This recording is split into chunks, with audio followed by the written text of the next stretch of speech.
Hey everybody, it's Lon.TV, and I love high-performance, low-cost laptops, and we got in one the other day from Asus that's definitely fitting that mold. This is the FX505D. This is their TUF gaming line.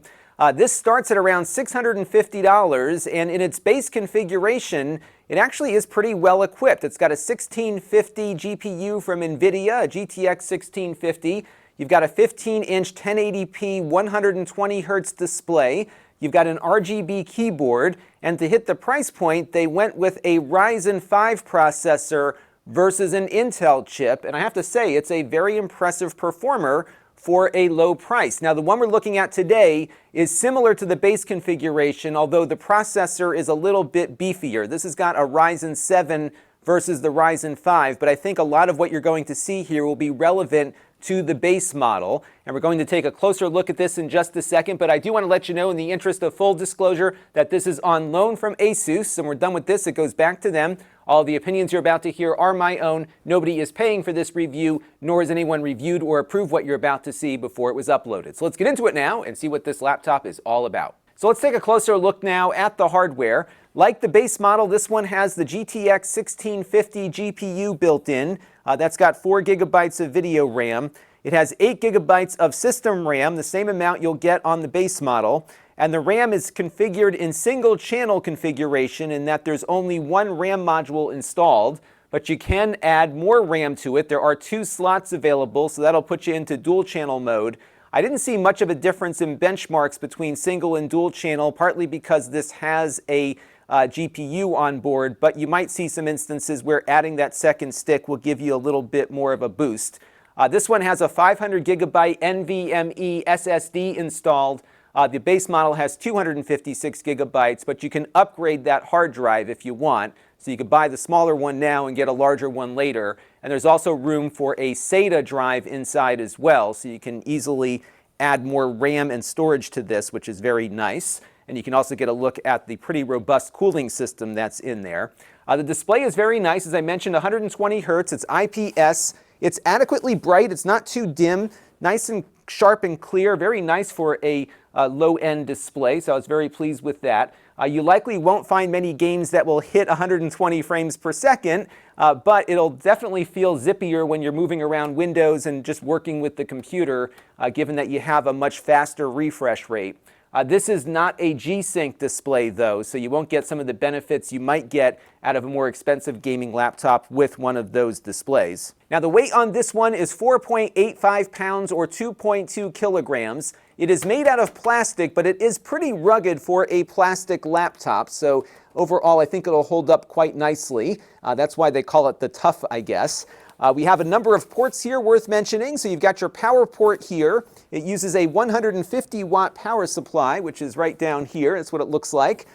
You have a gigabit Ethernet port here, full-size HDMI out. You can, of course, use that for 4K displays. You have a USB 2.0 port here, and then 2 USB 3.0 ports next to it. So if you're connecting up an external hard drive, make sure you plug it into one of these 2 lower ports. Otherwise, you're going to be running a lot slower. And you've got a headphone microphone jack here. There is no SD card slot, nor is there any USB Type-C on this one. So you're kind of going old school on your ports, although you do have a Kensington lock slot there for locking it down on a desk. So if you're using this for a college campus or something, this will be able to secure itself quite nicely. Now, you're probably noticing that the case is looking like it's coming apart at the bottom here. That is just because we were installing some RAM modules to test single channel versus dual channel, and we didn't screw the case back on before we started shooting the review. Now, battery life on this one, like most gaming laptops, is not very good. You could probably squeeze about 5 hours out of it if you're not playing games. If you are playing games, the battery life will be significantly less than that. So these machines like to be close to power. But you're getting a lot of horsepower that's portable with one of these things, and it's not just good for gaming. So you could certainly do a lot of video editing on this. A lot of other higher-end tasks like Photoshop should work quite nicely on here. And if you're doing live streaming, these laptops with the Nvidia GPUs do really well at multi-camera productions. I've been getting into vMix, which is a great application for video production. Works great on this as it does on many other Nvidia-equipped machines. So this is something that I think can have some value well beyond just the gaming applications. but we are going to look at a little bit more gaming here in a few minutes. The keyboard isn't bad on it. It's your chiclet style keyboard, but the keys are adequately spaced from each other, decent travel on them as well. And of course, you've got the RGB lighting underneath it. It looks pretty cool, but you don't have many settings, so you can't set individual keys. There's not a lot you can do with the RGB lighting other than set the color for everything, but it's cool to have a multicolor keyboard on a low-price laptop like this. And the trackpad here feels pretty nice too. Not bad for a low-price laptop, but of course you might want to connect up your own gaming mouse to it. So that's going to do it for the hardware. Let's step in now and take a look at a bunch of games that we ran on it to see what you can expect. So we're going to begin with Fortnite, and we set it to Ultra at 1080p to see what we would get. And we're getting about 40 to 65 frames per second depending on the circumstances. So that might be a game that you'll tweak a little bit, maybe to hit a steady 60, but altogether a very playable experience.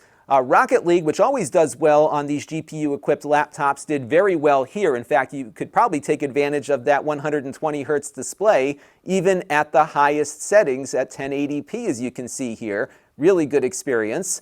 We also loaded up Apex Legends, and we were getting between 40 and 60 frames per second at high settings. And again, you'll want to tweak that to get it to your liking.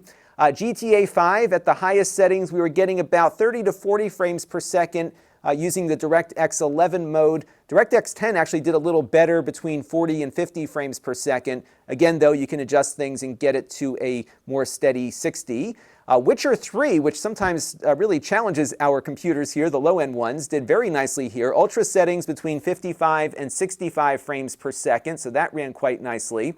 No Man's Sky, we set the graphics to enhanced. You can see the settings that we used here, and we were easily over 60 frames per second most of the time. So a very playable game there too. So overall, I think the games will be very playable with this hardware. If you go with the base model, you'll probably see slightly lower frame rates for games that are much more CPU dependent, but graphically you should see about what we saw here, which is very impressive for a budget gaming laptop. And on the 3D Mark TimeSpy benchmark test, we got a score of 3,353. And if you look right above it on that Shuttle XPC X1, you can see the score lines up almost identically to that one. And that computer was equipped with a 7th generation quad-core i5 processor from Intel, along with a GTX 1060. So very good performance out of this relatively low-cost machine. Now remember, though, that the Ryzen 5 in the base model will deliver a slightly lower CPU score, but again, I think you can expect the same graphics performance out of the base model as we're getting out of this one. And when I ran this with RAM in dual channel configuration, I didn't see that much of a difference. So all in, great performance out of this. It should run most of the AAA titles that are out there. You'll of course need to tweak your settings to get the right mix of frame rate and image quality, but I was very pleased with what I was seeing out of here, especially compared to some of the GTX 1060s we've looked at in the past. Now, VR is capable on this device, although you're pretty much at the minimum of the VR requirements. Nvidia might even tell you that it's not a VR-ready machine, but we ran the VR Orange Room test from 3D Mark, and we hit about 90 frames per second on that test, which is pretty much the bare minimum. But you probably could drive a Oculus Quest headset or a Rift S or something, playing some of the more basic VR titles. I wouldn't get your hopes up that something like X-Plane or No Man's Sky would run nicely in VR here, but you probably could start messing around with VR a little bit on this, even with the 1650 that it has on board, so that was good. It is, though, very noisy when you are playing those games. Because the fans really do a good job of keeping this machine cool. We ran the 3D Mark stress test, and we got a passing score of 98.8%. And you can see the temperatures that we were getting out of the CPU and GPU on screen here as well. But you're going to be hearing those fans running super loud to get that thermal performance. You're not going to see a lot of throttling here, but you're going to want to put some headphones on to mask out that fan noise. You do have in their TUF control panel here the ability to adjust the fan noise down, so if you want it running more quietly, there is a silent mode, but that will, of course, result in a reduction in performance. So you have to kind of balance things based on how much fan noise versus performance you want. But if you want the full performance, be ready for the fan noise. It's definitely among the louder laptops we've played with. So all in, I'm really pleased with what I'm seeing out of this machine. For the price point, you're getting a very capable computer with a very nice display, a high frame rate display too. So if you do have games that can take advantage of that, like Rocket League, you will gain the benefit of the 120 hertz here. They have a number of other configurations, including one with a 2060 GPU that might be better for VR, and they're all pretty reasonably priced, but the price does escalate as you start adding higher end components to the mix. But again, I'm quite happy with what they've been able to put together here to hit that price point. And it's fun to see a Ryzen Nvidia combo. I haven't tested one of these before, and it's great to see AMD starting to make its way into more of these laptops to drive prices down lower, which is always good for consumers. So that's going to do it for the Asus TUF gaming laptop. Let me know what you think down in the comments below. And until next time, this is Lon.TV. Thanks for watching. This channel is brought to you by the Lon.TV supporters, including gold-level supporters, the Four Guys with Quarters podcast, Tom Albrecht, Rick Vestudo, Chris Allegretta, and Kalyan Kumar.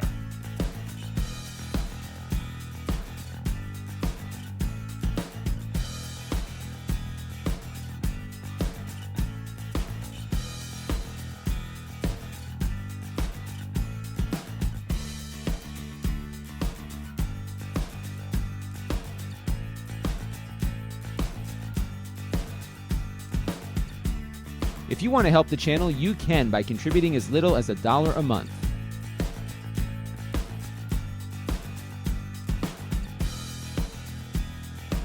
Head over to lon.tv/support to learn more.